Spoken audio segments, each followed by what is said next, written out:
El inicio de la década de los 70 fue incierto para Porsche. En 1971 las ventas de sus deportivos se desplomaban un 30%, el peor resultado de los últimos 5 años. De Estados Unidos, su principal mercado, llegaba además la amenaza de unas regulaciones cada vez más restrictivas en materias como la seguridad y las emisiones contaminantes y acústicas. ¿Estaba el veterano 911 en condiciones de afrontar estos nuevos retos? En Porsche comenzaban a pensar que no. La historia del 928 comienza el 21 de octubre de 1971, cuando se le presenta al señor Fuhrmann, responsable técnico de Porsche desde hacía un mes, una maqueta de madera. Un potencial sucesor del 911 parecía el mejor regalo que podían hacerle por su 53 cumpleaños. Desde los primeros compases de 1973 podemos ver las líneas básicas del futuro sucesor del 911, que parecen cobrar su aspecto definitivo a finales de ese año, cuando los técnicos de Porsche trabajan simultáneamente en una variante de 4 asientos. Pero en el ecuador de la gestación del proyecto estalla la primera crisis mundial de la energía. El desarrollo del buque insignia del fabricante alemán permanecerá archivado a la espera de tiempos más favorables. El pequeño deportivo diseñado para Volkswagen Audi y finalmente rechazado tendrá prioridad, ya que Porsche decide fabricarlo bajo su marca con el nombre de 924. Los trabajos se retoman antes de que finalice 1974, descartándose entonces la versión de 4 plazas. El modelo definitivo será un 2+2. El 928 nos ofrece entonces sus trazos finales firmados por Wolfgang Möbius bajo la supervisión de Tony Lapine. Paralelamente comienzan pruebas y más pruebas, siempre en las condiciones más extremas. En el desierto del Sáhara, en Argelia, en los Alpes austriacos, en la gélida Finlandia o en los bancos de pruebas más exigentes se recorren 2 millones de kilómetros. A finales de febrero de 1977, la firma de Stuttgart congrega en la Costa Azul francesa a los medios especializados de todo el mundo para mostrarles su nuevo deportivo. Su colosal obra de ingeniería, en la que se ha partido de un folio en blanco, es el resultado de una inversión de 200 millones de marcos. Apenas transcurrido un mes, el 928 se dará a conocer al público en el Salón de Ginebra, donde de inmediato se convierte en la atracción del certamen suizo. La producción comienza en mayo con un ritmo previsto de 5 coches al día, que serán 15 con la llegada del verano. Las ventas lo harán en septiembre por 55.000 marcos en su país de origen, un 30% menos que el también novedoso 911 Turbo de 300 caballos, que se venderá a comienzos de 1978 por casi 80.000. En el inicio de ese año, el 928 se hace con el título del coche del año en Europa. En las 15 ediciones del certamen es la primera vez que un deportivo alcanza este galardón. También será la última.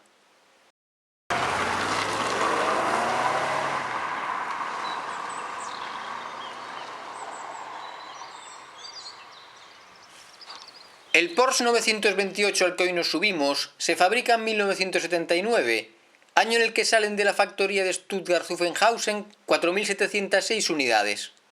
En el exterior incluye determinados elementos de la versión S, presentada a finales de ese mismo año, como las tomas de aire para los frenos bajo el spoiler y el alerón trasero que hacía disminuir el coeficiente aerodinámico hasta 0,38. Sin embargo, conserva las preciosas llantas que recuerdan un dial telefónico. Con el 928, Porsche había decidido crear el deportivo perfecto. La síntesis ideal entre prestaciones, seguridad, lujo, confort, durabilidad y versatilidad. Un gran turismo más sofisticado, racional y con una conducción más accesible que el ya mítico 911. De hacerlo rápido, se encargaba un inédito motor V8 realizado en aluminio, con refrigeración líquida e inyección mecánica. Sus casi 4.500 centímetros cúbicos son capaces de rendir 240 caballos a unas moderadas 5.500 vueltas, aceptando estirar hasta las 6.300. Pero en este silencioso y fiable V8 prima la elasticidad frente a la potencia final. El par máximo es de 37 kilogramos a 3.600 revoluciones, pero cuenta con 30 a partir de 1.250. Los intervalos de revisión cada 20.000 kilómetros lo equiparaban a cualquier berlina o utilitario. La marca anunciaba una aceleración de 0 a 100 en 7,2 segundos y una velocidad máxima superior a los 230 km/h, cubriéndose el kilómetro desde parado en 27 segundos.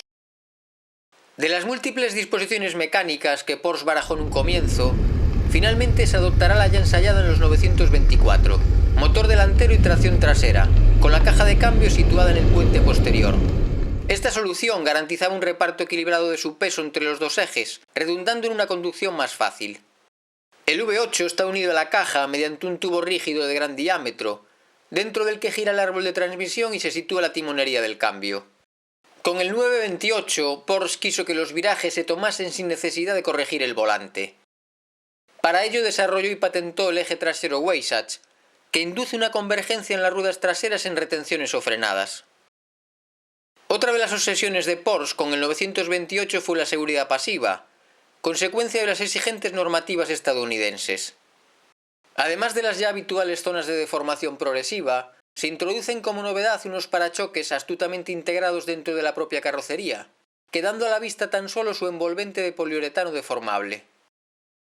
La estructura autoportante está realizada en acero galvanizado, excepto el capot motor, el portón trasero, las puertas y las aletas delanteras, fabricados en aluminio. La longitud de su carrocería llega a los 4,45 metros, casi 25 centímetros más que un 924, mientras que la anchura supera ampliamente el 1,80 m. Para mantener la pureza de sus líneas, los faros son escamoteables con recorrido angular, inspirados en los de Lamborghini Miura. Al quedar siempre visibles, se facilita su limpieza en un tren de lavado.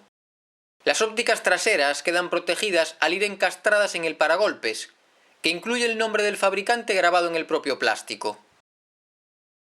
Los neumáticos son unos 225-50 VR16 en los dos ejes, igual medida que las gomas traseras de un 911 Turbo de 300 caballos.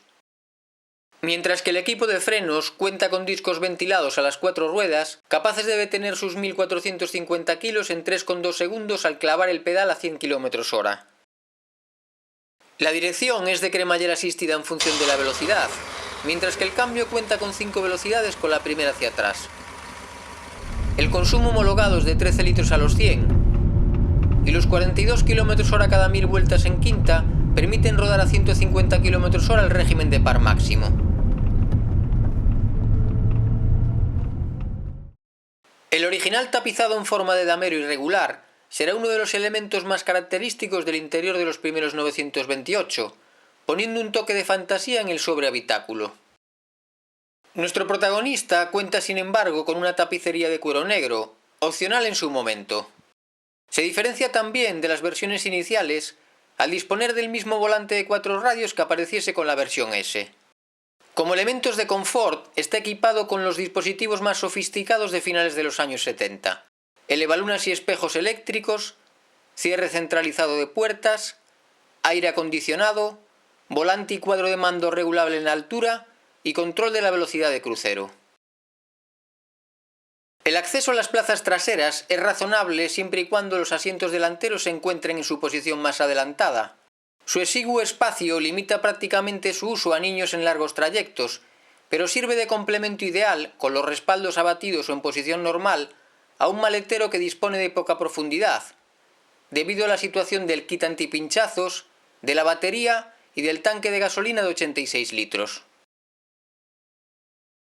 Antes de que finalice 1977, el Gran Turismo de Porsche pasa por las páginas de las dos principales revistas francesas del motor.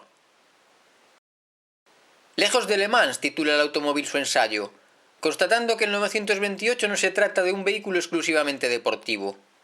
Se destaca su equipamiento, facilidad de conducción y seguridad, mientras que en el Deve se nota la escasa visibilidad trasera, la firmeza del cambio y las oscilaciones de la carrocería en firmes accidentados. Muerto James Dean y con él los rabiosos coches de la marca, el alemán sería ahora, según la revista, el favorito de la clientela más dinámica de Rolls-Royce.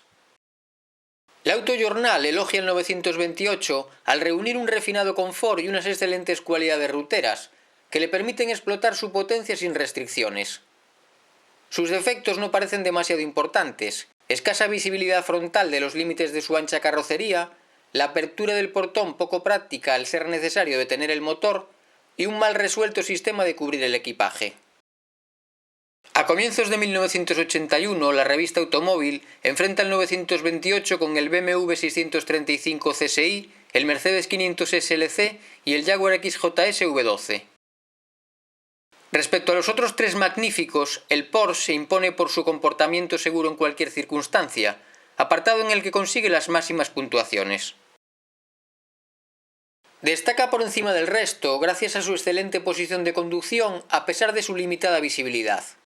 Aunque la revista critica su confort, con un desequilibrio importante entre la comodidad de las plazas delanteras y traseras, caracterizadas por su falta de espacio. El 928 vence en aceleración pura y en velocidad a todos sus rivales, logrando además un consumo razonable y una excelente autonomía. Según Automóvil, este artista de las curvas queda relegado a una tercera posición en una valoración global, perjudicado por su reducida capacidad en las plazas traseras y en el maletero. A comienzos de los 70, Porsche intentó reemplazar al 911, desterrar su motor refrigerado por aire colgado de su eje trasero. Desarrolló entonces el gran turismo más sofisticado de su tiempo, aunque no fue suficiente. A pesar de ello, durante más de 15 años sus clientes vieron en él la perfecta síntesis entre deportividad, seguridad, lujo y confort. Solo por ello el 928 no fracasó.